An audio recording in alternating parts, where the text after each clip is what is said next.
아침에 시작을 알리는 글로벌 주식 라이브 월스트리트 모닝 브리핑 3월 6일 금요일 방송 시작하겠습니다. 여러분 안녕하세요. 저는 여돈입니다. 자, 지금 장중의 흐름보다는 막판 들어설수록 많이 나아졌습니다.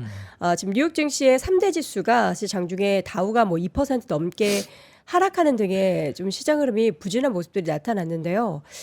다행히도 막판에 낙폭을 좀 줄여가면서 다우가 1.6%, 다우는 또 꽤 빠지긴 했어요. 나스닥이 0.26%로 낙폭 가장 많이 줄였고요. S&P 500 지수도 0.57%에서 하락세가 조금은 진정이 됐습니다.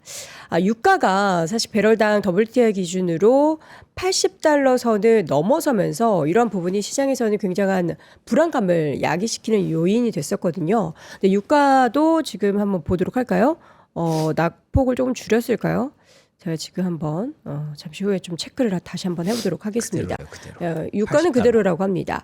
자, 그런 상황에서 낙폭을 줄인 이유는 과연 뭘까요? 어제 실적 발표한 브로드컴은 장중에 4.79%, 5% 이상도 강세를 보였는데 꽤 올랐고요. 엔비디아 강보합권 그리고 인텔도 소폭 올랐지만 다른 좀 하드웨어 쪽의 종목들은 빨간불이 꽤 많이 들어왔는데 반면 소프트웨어 쪽은 계속해서 견조한 상승세를 유지하고 있습니다. 어제 밤 사이에는 또 이란이 공격을 했는데 그 공격을 한 대상이 정박이 되어 있던 유조선이었다고 하죠. 그러면서 유가의 상승세가 가파르게 나타났는데 또 이런 부분들이 국내에서 이제 국내 시장이 더 많이 하락한 게 유가에 연동된 부분들 그리고 우리는 100% 원유를 수입하는 그런 국가이기 때문에 더 많이 하락했다라는 것이 시장의 이야기였는데 과연 국장은 또 어떻게 반영이 되게 될지 오늘은요 바쁩니다 여러분. 먼저 밤새 있었던 소식들 월가 뉴스레터 통해서 글로벌 시황맨 박명성님과 함께 체크해 보도록 하겠고요. 오늘 또 3일 만에 다시 모시게 됐습니다. 서강대학교 유로메나 연구소 박현도 교수 모시고 최근 있었던 내용들 그리고 이제 밤사이에 난타전이 지금 벌어지고 있는 상황에서 우리가 이런 부분들이 업데이트가 필요하니까 여러분 긴급하게도 모셔봤습니다. 그리고 이어지는 글로벌 인터뷰에서는 중국경제금융연구소 전병서 소장 모시고 이 사안들에 대해서도 한번 의견을 들어보도록 하겠습니다. 자, 먼저 글로벌 시황맨 박명성님 함께합니다. 어서 오세요. 네, 안녕하세요. 막판에 낙폭을 많이 줄였어요. 네. 그래서 제가 봐주시죠. 지금 찾아보고 있는데 이유를 정확하게는 사실 모르겠고 국방 생산법이라는 게 있대요. 네. 미국의 국방 생산법. 네. 요게 이제 요걸로 인해서 유가를 좀 잡을 수 있는 그런 그 방법이 되나 봐요. 그래서 미국이 세이블 유전 프로젝트에 대해서 비상 권한을 사용하는 방안을 검토 중이며 네. 여기는 국방생산법 발동 가능성도 포함된다라고 밝혔다고 합니다. 이렇게 되면 조금은 유가의 안정세를 찾을 수 있을까라고 기대를 했던 것 같기도 한데 일부. 근데 제가 지금 명확하게 파악이 안 돼요. 지금 막판에 쭉 들어올린 게 제가 이제 여기 출근하던 동안 갑자기 이렇게 올라온 거라서 명확하게 파악은 안 되는데 어쨌든 많은 불확실성들을 완화시키는 그런 그림이 나와서 좀 다행입니다. 장 막판에. 네. 그래서 오늘 원래 2개였거든요. 불확실성이. 네. 국제 유가가 $80를 넘은 것. 그렇죠. 그리고 두 번째가 이제 엔비디아가 해외로 수출할 때 그냥 이제는 중국이 아니고 전체 다 어디다 수출하든가 미국 정부의 그 규제를 받게 됐습니다. 그러면서 엔비디아가 AMD의 주가가 같이 급락을 하는 그런 모습도 있었는데, 근데 다행히도 이제 나스닥 중심으로 상승 탄력을 좀 보여주면서 네. 막판에 많이 들어올린 것이 어쩌면 이것 때문인가라는 생각이 들기는 하네요. 그리고 유가 잡는 정책 발표 카더라 기사가 떴어요. 그거 맞군요. 카더라라고 하는데 어쨌든 지금 시장에서는 결론적으로 딱 하나만 꼽으면 지금 유가에 완전히 지금 꽂혀 있다고 보시면 될 것 같아요. 그러니까 트럼프 대통령이 인플레이션 때문에라도 네네. 그 전에도 계속 뭐 원유에 대한 관심과 이런 내용들이 많았었잖아요. 네. 근데 이번에 전쟁이 벌어지면서 그렇게 지켰었던 $60 선을 그냥 단순히 돌파하고 지금 앞자리가 그렇죠. 2번이나 달라졌기 때문에 네. 긴급한 대책들이 아마 마련이 될 것 같습니다. 근데 장중에는 그 얘기에 대해서 나는 그거에 대해서는 관심 없다 네. 라고 얘기했거든요. 휘발유 가격 별로 안 올라가던데 이런 식으로 얘기를 해서 시장이 더 실망을 했거든요. 네네. 근데 이제 장 막판에 이와 관련된 뉴스가 뜨면서 네. 장이 낙폭을 좀 줄였다라고 보여집니다. 다행입니다. 그래서 계속 이런 변동성 장세가 지속될 수밖에 없을 것 같아요. 그쵸. 일단 우리가 당장 $80가 된 유가를 놓고 시장의 지수를 끌어올리기, 레벨업을 시키기가 굉장히 어렵잖아요. 네. 뭐 물론 미국은 얘기가 좀 달라요. 여러분들 아시는 것처럼 미국은 이제 원유에 대해선 순수출국이 됐습니다. 네. 그렇기 때문에 이 전쟁을 또 해도 뭐 다른 나라들에 비해서 예를 들면 우리나라와 같은 나라들에 비해서 상대적으로 타격이 덜하죠. 그렇기 때문에 할 수 있는 건데 그럼에도 불구하고 유가가 올라가는 건 방금 말씀해 주신 것처럼 이 여론적인 부분들을 의식하지 않을 수가 없기 때문에 그에 대해서 결국 어떻게 보면 약간 작은 타코 정도가 나왔다라고도 볼 수 있을 것 같네요. 자, 그러면 오늘 장을 한번 다시 돌아보도록 하죠.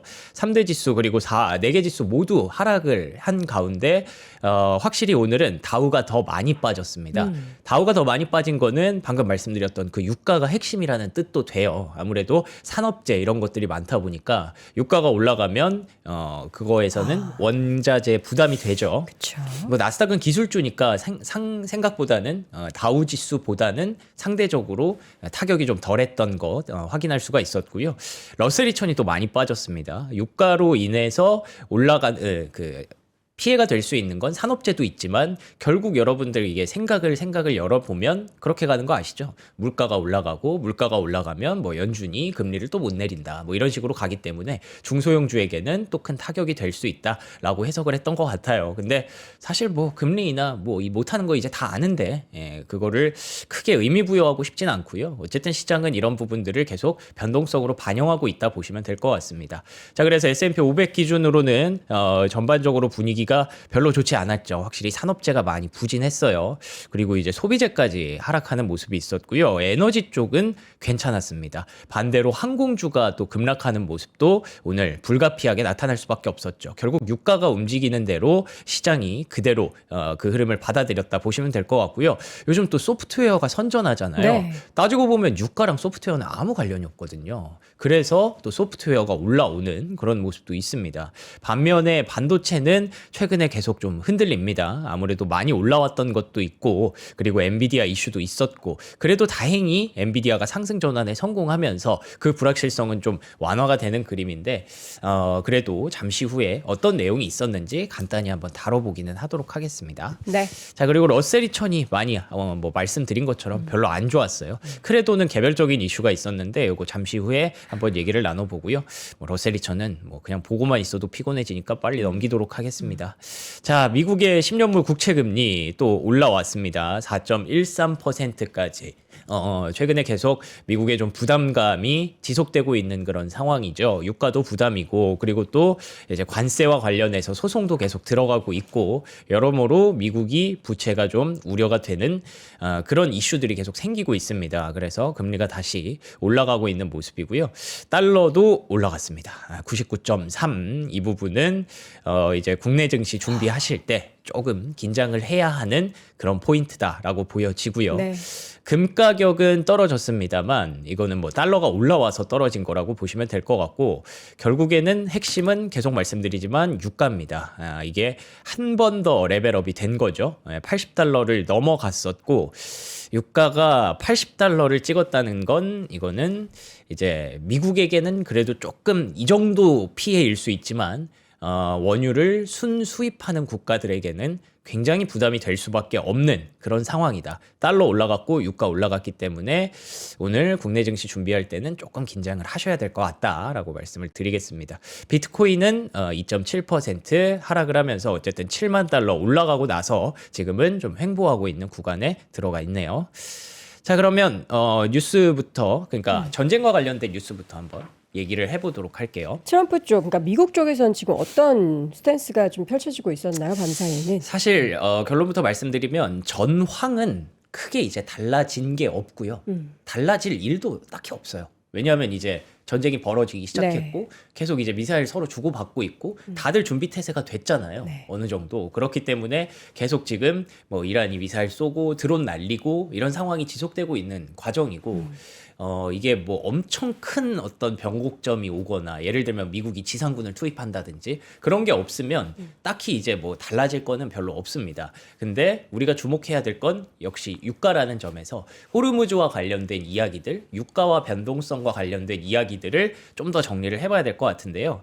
일단 트럼프 대통령이 이란의 차기 지도자 선출에 관여할 것이다. 결론적으로 트럼프 대통령이 원하는 건 사실 러시아 우크라이나 때는 우리 다 기억하잖아요. 러시아는 우크라이나의 영토를 원했습니다. 근데 미국이 이란의 영토를 원하는 건 아니거든요. 그렇기 때문에 뭐 지상군 투입을 할지 말지에 대해서는 아직까지 갑론을박이 있는 상황이고 어쨌든 트럼프 대통령이 원하는 건 이란의 그 지도 라인입니다. 그거에 대해서 조금 더 친미적인 정권이 들어서기를 바라는 그런 사람이고요. 그래서 베네수엘라 때처럼 차기 지도자 선출에 본인이 관여하고 싶다라는 얘기를 했습니다. 그래서 뭐 여기 그런 내용들이 있는 상황이고요. 하메네이, 모즈타바 하메네이라고 그 하메네이의 손자인가 뭐 아들인가 그런 사람이 있다면서요. 그 사람도 굉장히 강경한 그런 사람이라고 들었는데 그 사람이 차기 지도자가 되는 것만큼은 막고 싶다라는 얘기를 트럼프 대통령이 계속 하는 거죠. 그리고 뭐 쿠르드 세력이 추가적인 압력을 가할 수 있는 방안도 준비하고 있다라는 얘기가 돼 있는데 이란에서는 반대로 우리는 계속 미국에 맞설 준비가 되어 있다라는 얘기를 하고 있습니다. 그래서 결론적으로는 이 전쟁의 상황, 전황에 대해서는 계속 서로 이렇게 설전을 주고받고 심리전을 주고받고 있는 상황이고 미사일을 쏘고 그걸 방어하고 요격하고 이런 상황들이 중동에서는 계속 벌어지고 있다. 그런 점에서 영국에서는 전쟁이 좀 상당 기간 지속될 수 있다라는 얘기를 하고 있습니다. 뭐 전황은 여기까지 하고요. 그래서 이제 중요한 거는 호르무즈 해협이 어떤 상황들이 벌어지고 있느냐 이게 중요한 거겠죠. 앞서 언급해 주신 것처럼 이란은 이라크 영해에 있는 유조선을 공격했습니다. 사실 이란이 지금까지 자기들이 뭐 했다라고 이렇게 공식적으로 얘기하는 게 별로 없었거든요. 근데 이거는 대놓고 국영 언론이 미사일로 유조선을 공격했다라고 주장을 했어요. 이 포인트가 저는 개인적으로 좀 중요하다고 생각을 합니다. 그러니까 이란이 갖고 있는 남은 카드가 호르무즈라는 점에서 결국 호르무즈를 카드로 움직이는 건 유가를 본인들이 주도하겠다. 유가가 올라가는 걸 트럼프가 과연 가만히 있을 수 있을까? 너 유가 이렇게 올라가면은 압박받잖아. 너 중간선거 있잖아. 이런 거를 알고 있는 이란이기 때문에 뭔가 그런 메시지를 좀 던지는 거라고 봐요. 반대로 생각해보면 이란이 지금 이렇게 좀 극단적인 행동을 하지 않으면 많이 밀릴 수 있다. 어떻게 보면은 뭐 미사일이 부족하다든지 뭐 혹은 뭐 CIA랑 얘기를 했다든지 이게 사실인지는 알 수 없지만 이런 상황들이 일부 상식적으로 좀 맞춰지는 부분들도 있는 거죠. 왜 이렇게 말씀을 드리냐면 이란은 이렇게 오리발을 내밀고 있거든요. 호르무즈 해협을 폐쇄한 적이 없다라고 얘기를 하고 있거든요. 뭐 공식적으로 폐쇄한다 사실 얘기하기도 했어요. 이란 혁명수비대가 우리 호르무즈 해협 뭐 걸어 잠글 것이다라는 얘기를 하긴 했는데 뭐 지금에 와서 오리발 내미는 이유는 그만큼 지금 본인들이 굉장히 좀 어떤 전 세계의 어떤 흐름을 방해하는 적으로 약간 좀 포지셔닝이 되다 보니까 이런 얘기를 하는 건데 그럼에도 불구하고 우리가 유조선 쐈어 라고 얘기하는 건 요거에 대해서 좀 생각해 볼 여지가 있다는 거죠. 어쨌든 전황은 이란에게 불리하게 흘러들어가고 있는 것만큼은 사실이다 라고 봐야 될 것 같고요. 그러면 과연 호르무즈 해협을 폐쇄한 적이 진짜 없을까? 보시는 것처럼 확연하게 호르무즈 교통량은 줄었습니다. 3월 들어서 전쟁 시작하고 나서 거의 지나다니지 않아요. 뭐 설사 이들이 정말로 폐쇄한 적 없다고 하더라도 처음에 말씀드린 것처럼 호르무즈를 지나가고 싶어하는 배가 거의 없어요. 지금 그렇기 때문에 보험료도 급등을 하고 있고 실제로 보험도 없어졌고 그렇기 때문에 이게 점점 현실화가 되고 있습니다. 쿠웨이트에서는 정유시설 석유 처리량을 아예 감축을 시켜 버렸고요. 머스크 선사에서도 모든 화물에 비상연료 할증료를 부과하게 됐습니다. 다시 말하면 이제 쇼티지가 임박했다라고 보시면 되는 거죠. 쇼티지라는 건 여러분들 우리 메모리 반도체 쇼티지에서도 많이 겪었기 때문에 아시겠지만 결국 가격의 급등, 유가의 급등과 운임의 급등은 불가피하다라고 보시면 될 것 같습니다. 이에 대해서 울프 리서치도 미국도 사실 억제할 정책적 선택지가 굉장히 제한적인 것 같다. 그러니까 뭔가 미국이 해주겠지 기대를 하고 있지만 뭐가 나와도 뭐 시장은 뭐 중간중간 이렇게 반등을 하더라도 유가는 꿋꿋하단 말이에요. 지금 79달러, 80달러까지 올라가는 상황. 이게 전쟁이 지금 이제 단칼에 끝난다고 해도 유가가 급격하게 낮아질 수 있을까? 이게 점점 이 대치 상태가 길어지면 길어질수록 수급은 계속 꼬일 수밖에 없는 거고, 그 수급이 꼬이는 건 결국 언젠가는 결과를 만들어냅니다. 그렇기 때문에 과연 이걸 정말 막을 수 있을까라는 우려들을 제기하고 있는 거고요. 사우디아라비아에서는 결국 경로를 우회하기 시작을 했습니다. 지난번에 좀 보여드렸지만 요 사진 기억하시는 분들도 있겠지만 이쪽으로 이제 호르무즈 해협이 형성이 돼 있고 여기를 못 뚫는다면 이쪽으로 이렇게 반대쪽 얀부라는 항구가 있거든요. 이쪽으로 돌아서 사우디아라비아가 홍해 쪽으로 나간다라는 얘기가 있는데 여기 보시면은 실제로 이미 얀부에서 선적을 시작했다고 합니다. 얀부에서 조금씩 선적을 시작했다고 하고, 근데 어쨌든 이게 뭐 그렇게 많이 쓰이던 통로는 아니고 굉장히 멀기 때문에 이것 또한 운임의 가격에 플러스가 되기는 하겠죠. 그렇기 때문에 지금 결론적으로 말씀드리고 싶은 건 전쟁이 물론 중요하지만 그 정도로 우리 투자자들에게 엄청 중요한 건 아닌 게 점점 되고 있고, 그리고 과연 이게 어떻게 뚫리느냐, 유가가 어떤 방식으로 내려오느냐, 그게 가장 중요하다라고 보여지는데, 가장 우리가 생각할 수 있는 방법은 전쟁을 끝내는 것밖에 없거든요. 근데 뭐 트럼프 대통령이 예정보다 빠르게 진행되고 있다라고 하지만 구체적인 일정은 밝히지 않겠다 이렇게 얘기를 하고, 이란 외교부 차관도 뭐 만족스러운 대안을 제시한다면 핵 프로그램을 포기할 준비가 되어 있다라는 얘기를 하는 걸 봐서 둘 다 협상의 여지는 있는데 그걸 과연 어떤 방식으로 누가 뚫어줄지는 아직은 예측하기 어려운 그런 상황입니다. 네, 이어서는 밤사이 반도체 관련한 소식, 그 모든 미국에서 수출되는 AI 칩 관련해서 미국 정부의 승인을 의무화하겠다. 네. 이거 사실입니까? 그러니까 이게 블룸버그 보도라서 이게 명확하게 사실인지는 좀 두고 봐야겠습니다만, 네. 뭐 블룸버그가 뭐 그렇게 뭐 이상한 언론도 공신력 아니고 있는 매체긴 하죠. 공신력 있는 매체이기 때문에 이 정도면은 어느 정도 사실일 가능성이 높다고 봐요.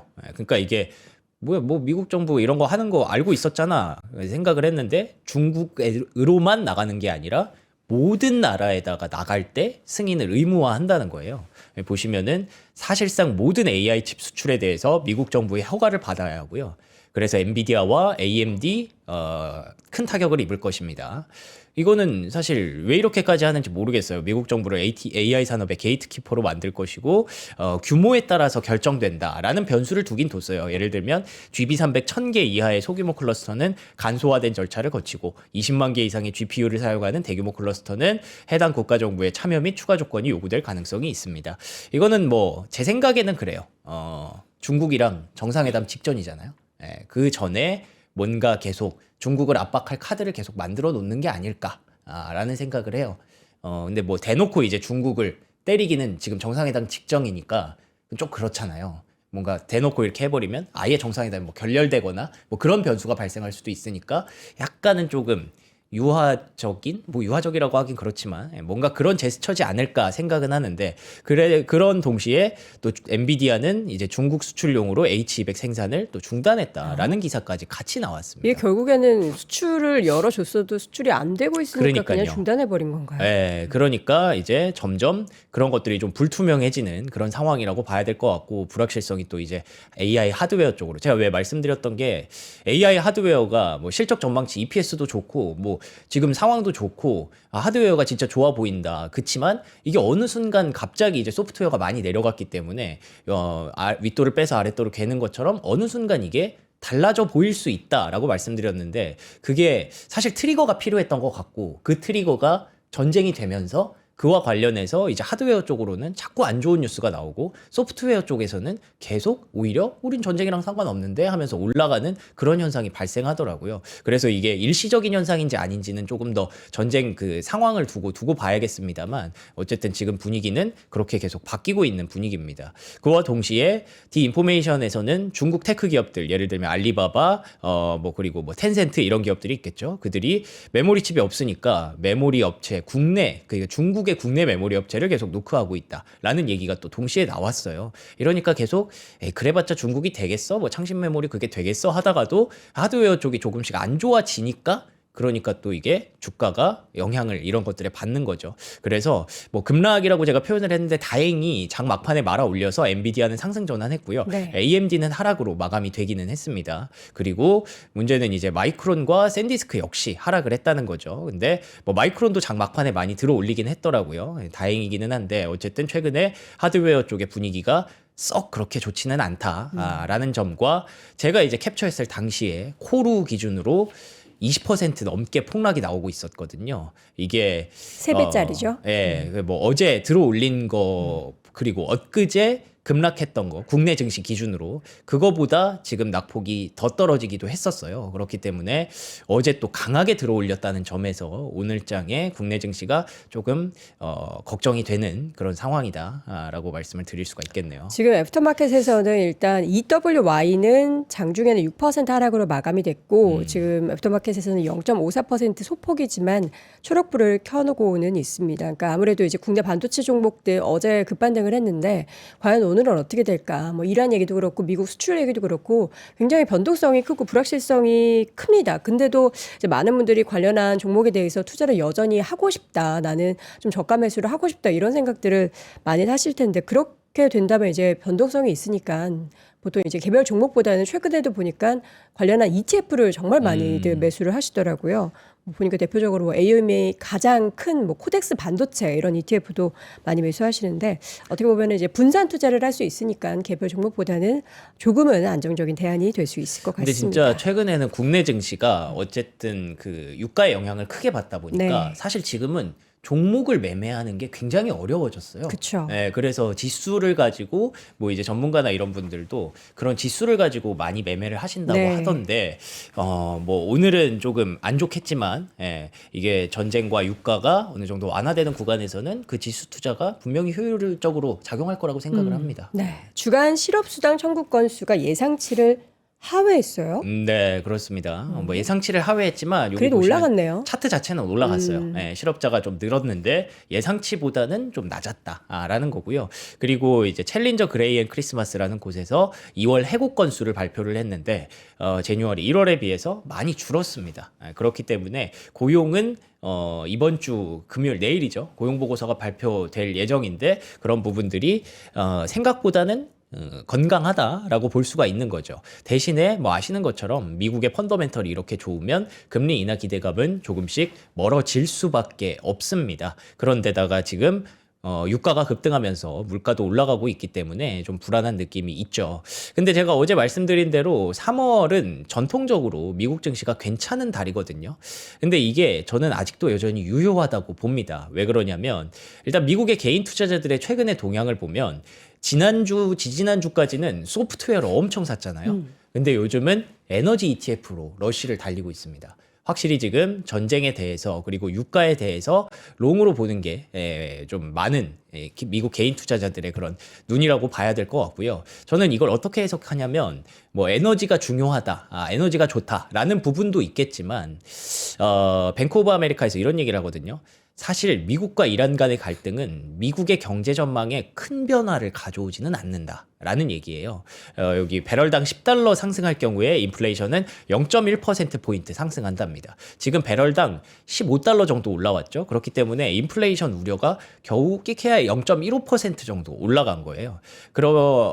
그 이유는 여러분들 아시겠지만 미국은 현재 석유 및 가스 순수출국이기 때문에 과거보다 유가 충격에 덜 민감하다라는 겁니다. 뭐 물론 이제 유가의 상승으로 인해서 다른 물가가 올라갈 수밖에 없기는 하지만 그래도 미국이 다른 국가들에 비해서 지금 전쟁 상황에서 상대적으로 유리한 위치에 서 있는 거는 맞다라는 얘기고요. 그래서 그런지 전쟁이 발발한 이후부터는 미국 증시가 상대적으로 선전을 하고 있습니다. 그래서 에너지 ETF로 가는 것 또한 사실은 이제 미국에서 해외로 빠져나갔던 그런 수급들이 조금씩 다시 미국으로 향하고 있다라는 뜻도 되거든요. 그래서 지금 그 2월까지 나타났던 미국 증시 안 좋아요, 소프트웨어가 많이 안 좋아요에서 이제는 하드웨어가 좋기는 하지만 그래도 다시 미국 증시로 에너지를 확보하고 있는 쪽으로 들어가다 보니까 이게 수급의 불균형이 발생하면서 국내 증시는 변동성이 커지고 미국 증시는 생각보다 잘 버티고 있는 그런 현상이 나타나는 거죠. 실제로 이 운임 비용이 급증을 하고 있는데 특히나 미국에서 아시아로 나가는 원유 운송 비용이 급증하고 있대요. 이게 아까 사우디도 말씀드렸지만 그 반대쪽 얀부라는 항구를 쓰는 것처럼 아시아도 사실은 그 호르무즈가 막히면 제일 피해를 받는 건 아시아거든요. 그렇기 때문에 미국에서 원유를 수입하는 경로를 중국도 그렇고 지금 계속 찾아보고 있다고 합니다. 이게 사실 미국 입장에서 만약에 노림수였다고 한다면 우리가 생각할 수 있는 부분은 그거죠. 3월 말과 4월 초에 미중 정상회담이 있는데 그 즈음까지는 미국이 이 전쟁이라는 카드를 가져갈 가능성이 높고 그래서 트럼프 대통령이 어쩌면 4, 5주를 얘기한 건 아닐까. 그때 즈음에 이제 중국에게 이런 카드를 또 제시할 수가 있으니까. 다시 말하면 전쟁이라는 지금 내러티브는 어쩌면 이번 달 내내 지속될 가능성이 상당히 높고 유가도 의외로 빠르게 떨어지지 않을 수 있다라는 부분들을 감안한다면 3월에는 흐름이 미국 쪽으로 조금 넘어갈 가능성도 우리는 배제할 수 없다고 보여집니다. 네. 그래서 실제로 미국의 ETF는 역대급 순유입을 지금 기록하고 있다는 점에서 이 초반이거든요. 연초인데 기울기가 엄청 가파르네요. 25년보다 훨씬 더 세잖아요. 그렇기 때문에 이런 흐름들을 우리는 간과할 수 없다라고 보여집니다. 최근에 이제 월가 쪽에서도 계속 미국 주식에 대해서 뭐 빅테크 위주로 이야기를 하긴 했지만 사야 될 타이밍이다라는 말을 했는데 실제로 자금 유입이 많이 나타나고 있다라는 것을 우리가 확인을 해볼 수가 있었습니다. 네. 재무부에서 국채를 25억 달러를 추가 매입하겠다라는 소식도 있어요. 그래서 이게 사실은 미국 증시가 갖고 있는 문제가 유동성 네. 문제였잖아요. 네네. 뭐 금리 인하도 안 되고 지금 뭐 블루홀 사태도 있고 뭐 신용 문제도 있고 근데 은근히 지금 계속 재무부가 돈을 풀고 있어요. 네, 세금 환급 시즌이 되기도 했고 재무부가 가둬놨던 그 자금을 계속 풀고 있습니다. 조금씩 국채를 추가 매입하든지 해서 그래서 지금 3월부터는 조금씩 미국 증시에도 돈이 조금씩 모이기 시작했다라는 거를 여러분들이 염두에 두시라고 여기까지 넣어봤고요. 브로드컴. 브로드컴 얘기를 어제 말하게 파장이 꽤 컸어요. 브로드컴의 실적 발표와 또 컨콜이. 네, 그렇습니다. 진짜로 파장이 컸던 게 브로드컴은 뭐 호실적 냈고요. 배당 좋았고 주가 좋았던 거 여러분들이 이미 알고 계시는 내용일 테니까 네. 빠르게 넘어가고요. 고객사에 대해서 긍정적인 얘기를 많이 했습니다. 구글도 사실 이게 조금 걱정이었거든요. 왜냐하면 TPU를 브로드컴이랑 안 하고 뭐 미디어텍이랑 한다라는 얘기가 계속 잠재된 그런 악재로 작용하니까. 근데 보시는 것처럼 계속 성장세 이어가고 있다라는 얘기를 했고요. 엔트로픽도 좋았고 메타도 걱정하실 필요 없습니다. 네 번째와 다섯 번째 고객사 이게 아마 뭐 그쪽일 거예요. 중국 쪽 또 있고 그리고 뭐 애플일 수도 있고 이런 얘기도 있는데 계속 증가할 것으로 보이고 오픈 AI가 지금 돈을 꽤 잘 벌고 있어서 여섯 번째 고객사로 확보했다라는 점에서 브로드컴은 긍정적인 실적 결과를 맞이했죠. 근데 이제 이게 좀 파장이 컸어요. 구리 케이블이 여전히 중요하다. 그러니까 광 케이블로 지금 맞아요. 넘어가고 있잖아요. 네. 그러니까 광 케이블 얘기를 되게 많이 했는데 그 CPO라고 하는데 사실 지금 당장은 전문가끼리 직접 연결하는 게 중요하기 때문에 구리 케이블을 직접 연결하는 것이다. 물론 점점 더 나아가면 광 케이블을 사용할 수도 있지만 지금 당장 구리 케이블을 너무 내려치는 것 또한 문제가 있다라는 얘기를 굳이 했더라고요. 네. 제 생각에는 브로드컴이 광 케이블 관련해서 지금 개발도 하고 있고 가고 있는데 조금 뒤처진 것 같아요. 그래서 요거를 조금 속도 조절을 하려고 지금 너무 광에 그렇게 하지 마라 이런 얘기를 좀 했던 것 같고 어쨌든 그래서 시장에 파장은 좀 있었습니다. 아스테라랩스나 크레도 테크놀로지 같은 구리 케이블 업체들이 강세를 좀 보이는 그런 모습이 있었는데 사실 추세적으로 최근에 분위기가 별로 좋지 않잖아요. 그래서 이게 엄청난 반향을 일으키지는 못했다라고 보여지고요. 루멘텀과 코이어런트 5에서 8% 급락이 나왔습니다. 이게 광 케이블 업체고 그리고 엔비디아가 투자한 업체잖아요. 근데 사실 엔비디아는 이 두 업체에 투자를 했고 브로드컴은 얘네보다 구리가 나라고 얘기를 했는데 엔비디아보다 브로드컴의 입김이 더 세진 않잖아요. 그렇기 때문에 아직은 뭐 추세적으로 바뀐 건 없지만 그래도 단기적으로는 이런 변동성이 좀 일어났다라는 점이고요. 오픈 AI가 돈을 좀 생각보다 좀 벌기 시작했더라고요. 확실히 연매출이 250억 달러를 찍으면서 전년 대비해서 17% 증가하는 모습을 보였습니다. 그러면서 이제 광고도 계속 추진을 하고 있죠. 근데 트레이드 데스크 역시나 광고 전문 업체 트레이드 데스크와 논의를 하고 있다라는 보도가 나오면서 트레이드 데스크의 주가가 급등을 했습니다. 트레이드 데스크도 여러분 아시는 것처럼 광고기 때문에 소프트웨어고 결국 대체될 것이다라는 우려가 있었는데 이렇게 급락을 하다가 다시 올라오는 그런 계기가 됐죠. 뿐만 아니라 소프트웨어 쪽에서 긍정적인 이슈들이 계속 모으다 보니까 조금씩 모이더라고요. 또 오라클이 수천 명의 감원 계획을 발표했다라는 점은 사실 뭐 오라클이 힘든 거 아니야라고 할 수도 있지만 어쨌든 비용을 컨트롤할 수 있다는 점에서 긍정적으로 시장은 보면서 오라클의 주가가 조금씩 바닥권은 형성을 하고 있습니다. 뭐 급등을 할지는 모르겠지만 어쨌든 바닥은 조금씩 만들어가고 있다라는 게 보여지고요. 여행주 쪽에서도 오픈 AI 챗GPT가 직접 결제를 하려고 했다가 그거를 이제 축소하려고 한대요. 이게 그 뭐 엄청난 호재인지는 모르겠지만 축소한다고 해서 엄청난 호재인지는 모르겠지만 단기적으로나마 급락했던 주가들은 이렇게 부킹홀딩스와 익스피디아가 돌려내는 그런 그림들을 만들어내고 있습니다. 그리고 클라우드 업체 옥타도 가이던스가 좀 아쉬웠음에도 불구하고 이 정도면 주가 많이 빠졌지라는 논리에 급등이 나타났고요. 팔라다인 AI라는 종목이 있더라고요. 뭔가 하고 찾아봤더니 드론이나 로봇 솔루션을 만드는 그런 업체라고 합니다. 하드웨어가 아니라 이것도 결국에는 그러면 소프트웨어겠죠. 그래서 솔루션이 호조를 보였다라는 점에서 주가가 30% 넘게 폭등하는 현상도 나타났습니다. 결론적으로는 최근에 뉴욕 증시의 분위기에서 감지할 수 있는 건 소프트웨어 쪽이 우리 유가랑 아무 상관이 없는데? 라고 하면서 급락했던 부분들을 조금씩 돌려내고 있다라는 게 이번 주에 좀 큰 특징이라고 봐야 될 것 같네요. 네, 내일은 이제 마벨과 코스트코 실적 네. 발표. 그거 오늘 나왔습니다. 오늘 나온 거. 그건 오늘 나왔고. 그럼 마벨이 얘기 지금 나온 김에 애프터마켓에서 나왔겠네요. 찾아볼까요? 마벨 테크놀로지의 주가는 현재 급등하고 마벨을 있네요. 8%나 급등을 합니다. 말씀드린 대로 예. 작은 브로드컴이라고 생각하시면 되거든요. 브로드컴도 좋았는데 마벨도 네. 급등하고 있고요. 그리고 또 그리고 코스트코 같은 경우에도 코스트코도 뭐 나쁘진 않겠죠. 애프터마켓에서는 소폭 하락하고 있습니다. 소폭 하락인가요? 네. 네. 알겠습니다. 그러네요. 자, 네. 이렇게 해서 오늘 또 빠르게 소식 전해 주셨고요. 저도 여러분 간단하게 오늘 삼프라티 제품 2가지 소개를 해드리도록 하겠습니다. 일단 저희가 지금 입고 있는 요 폴로의 자켓 먼저 소개를 해드릴 텐데 요 봄 자켓으로 이런 거 많이들 입으실 텐데 요게가 이 목 라인이 되게 예쁘더라고요. 이게 단추를 이렇게 채울 수 맞아요. 있어가지고 네, 죄송합니다. 콧물 훌쩍거려서. 목 라인이 참 예쁘고, 왜냐면 목을 잘 보호해야 되잖아요. 또 봄바람 차가우니까. 이렇게 딱 입으실 수 있고, 저는 이제 M 사이즈를 입었고요. 우리 명성님은 엑스라지 사이즈. 엑스라지 사이즈. 컬러는 2가지입니다. 아래 보이는 것처럼 이제 야상 컬러, 딱 베이지 컬러와 네이비 컬러 2가지를 준비했고요. 사이즈는 스몰부터 엑스라지까지 준비를 했습니다. 자, 그리고 여러분 여기에다가 딱 신을 수 있는 편안한 신발도 2가지를 준비를 했는데요. 락포트 제품, 사실 여러분 지금 제가 이 운동화 제품은 아니지만 락포트의 로퍼를 최근에 구입을 했거든요. 너무 편합니다. 락포트 락포트가 좋죠. 이렇게 편한 줄을 저는 진짜 새삼 느끼게 됐는데 여러분들도 편한 신발 원하신다면 이 컬러는 지금 제가 가지고 있는 건 브라운 컬러고 블랙 컬러 2가지를 저희가 준비를 했거든요. 이 제품 같은 경우에는 8만 원대로 저희가 준비를 했으니까 8만 원대 락포트 편안한 착화감 원하시는 분들은 함께 해주시면 좋겠습니다. 자세한 사항은 영상 아래 링크 통해서 확인해 주시고요. 지금까지 글로벌 시황맨 박명성님 함께했습니다. 고맙습니다. 감사합니다.